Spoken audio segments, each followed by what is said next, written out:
kenapa dia tertutup ya? Terus nanti kalau misalnya rambut dia bagus sayang banget gitu. Itu lu googling, benar-benar googling di HP? Cerita singkat ini mengisahkan seorang perempuan bernama Evie Carly yang awalnya merasa penasaran dengan wanita muslim yang berhijab.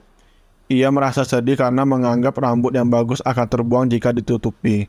Namun, setelah melakukan pencarian dan penelitian di Google, Evie mulai memahami mengapa wanita muslim mengenakan hijab dan mengapa hal itu penting bagi mereka.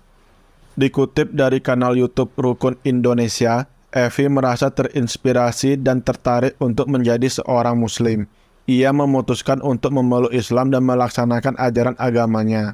Ibunya, yang taat beragama Katolik, juga memberi dukungan padanya. Evie mengajak adiknya untuk juga memeluk Islam dan mereka berdua bersama-sama melakukan syahadat. Jadi waktu melihat orang muslim yang berbusana tertutup, gue tuh agak menyayangkan gitu ya. Maksudnya definisi cantik kan salah satu dari rambut gitu kan. Looks-nya Yes. ya.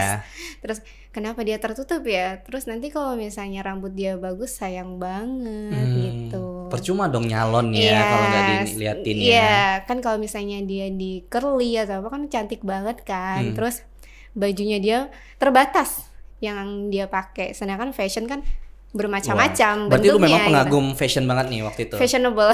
Asik. Karena sangat suka banget sama estetik. Gitu, salah satunya fashion gitu kan. Jadi begitu lihat mereka bingung gitu.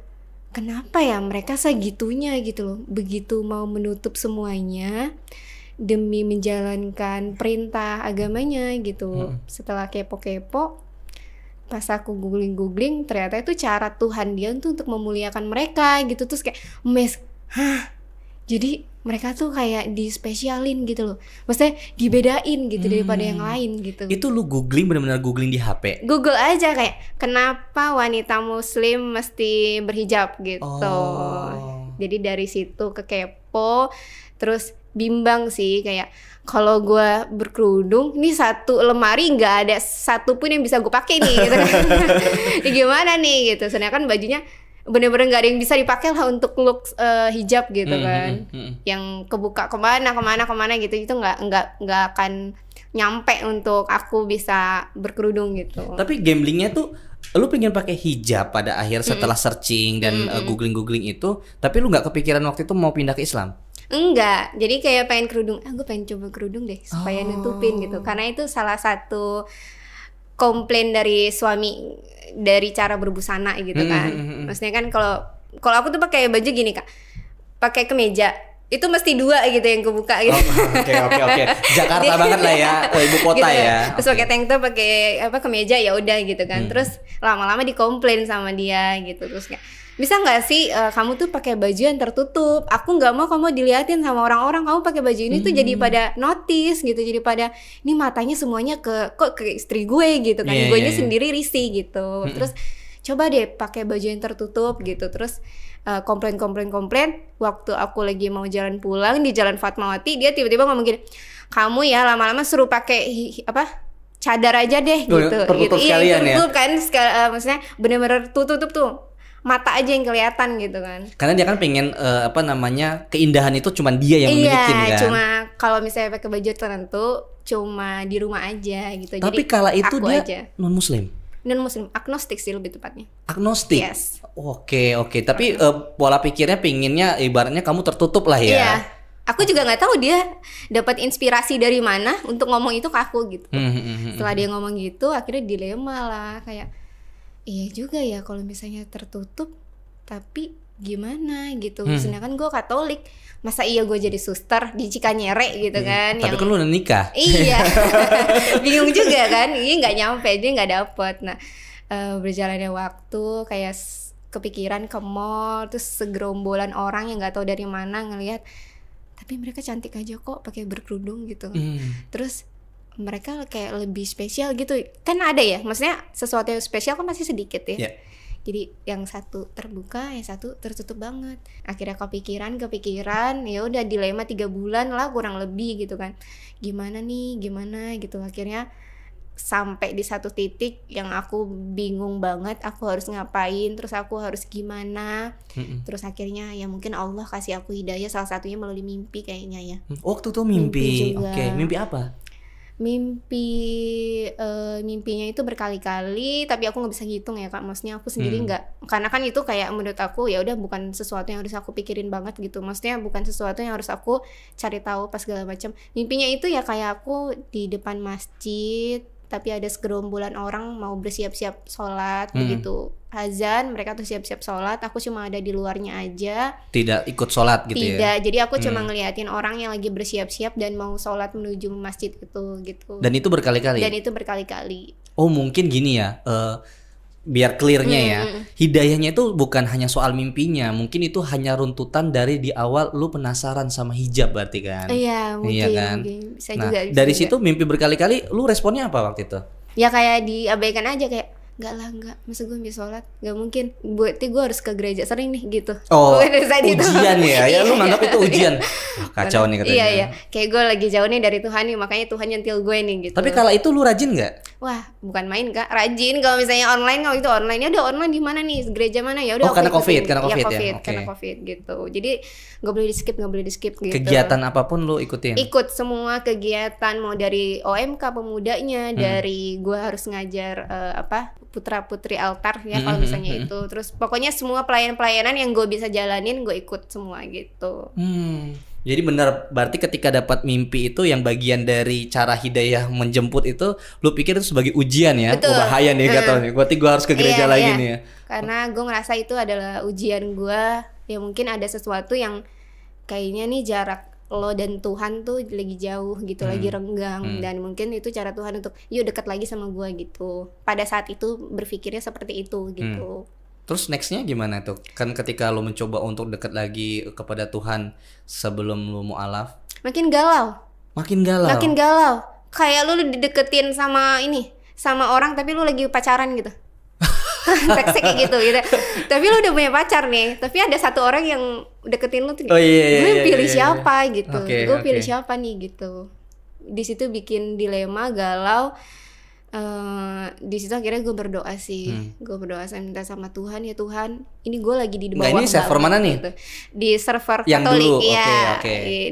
Di Katolik gue berdoa, ya Tuhan, maaf, maksudnya minta maaf juga karena mungkin udah terlalu banyak melakukan dosa nih kayaknya gue nih gitu kan. Sampai Tuhan tuh kayak ngasih ujiannya tuh sebesar ini gitu.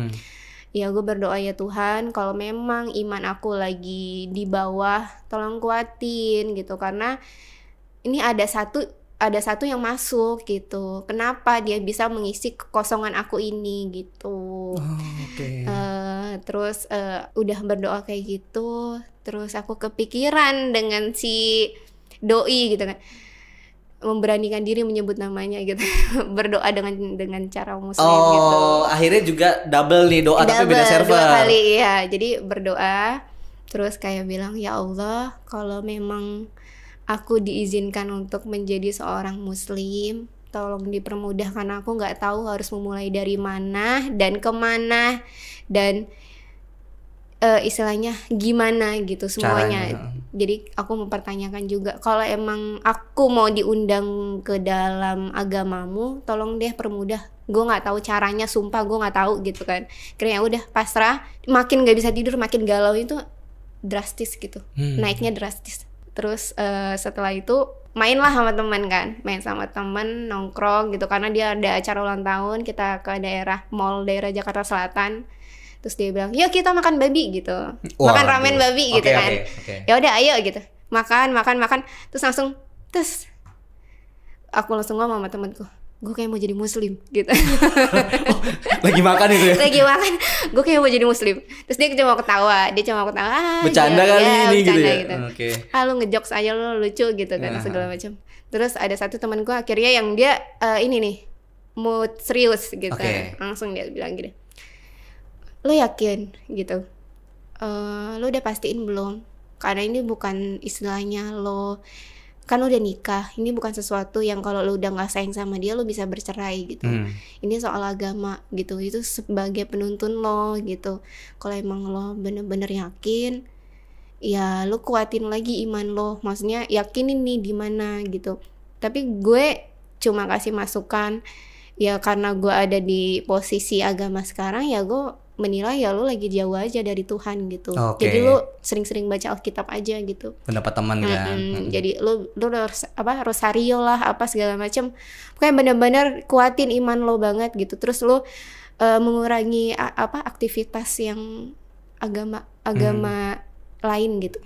Karena jadi jangan sampai lu terpengaruh gitu. Nah terus respon lu gimana tuh? Diem. Oke, Gak bisa jawab. Karena bingung. Gimana ya gitu. Akhirnya ya udah gitu. Akhirnya kita lanjut aja makan kulit babi ya makan gitu kan. Udah pas pulang, aku memberanikan diri ngomong sama tanteku. Tante. Yes. Muslim. Oke. Dia bilang, aku bilang gini, tante kayak aku mau syahadat deh. Oh ya bagus, dia senang kan, dia happy banget. Ya udah, nanti aku bilang sama sama Om Prima suaminya gitu. Ya udah, dia bilang, terus dia langsung WhatsApp. Tiba-tiba aku belum ngomong, tapi dia tiba-tiba langsung WhatsApp Ustadz gitu kan. Terus Ustadznya bilang, ya udah oke, ba'da zuhur ini anak bisa syahadat gitu. Oke. Dan lu mau waktu itu? Mau, iya. Jadi gue harus siapin apa dia. Terus siapin ini, ya udah aku syahadat gitu. Terus besoknya karena emang masih COVID dan masih kerja di rumah, terus akhirnya aku siapin. Pemberkasan. Aku langsung WhatsApp adikku, Dev, mau syahadat nggak? Adik. Okay. Adik aku yang terakhir. Terus dia bilang, iya mbak mau. Evi bercerita tentang perjalanan spiritualnya, mulai dari keinginan untuk memahami hijab hingga akhirnya memutuskan untuk menjadi muslim. Evi merasa senang dan bahagia dengan keputusannya, dan keluarganya, termasuk ayahnya, juga menerima dengan baik pilihan agamanya. Cerita ini menggambarkan bagaimana Evi Carly menemukan kedamaian dalam agama Islam setelah menjalani proses pencarian dan memperoleh pemahaman yang lebih dalam tentang hijab dan ajaran Islam.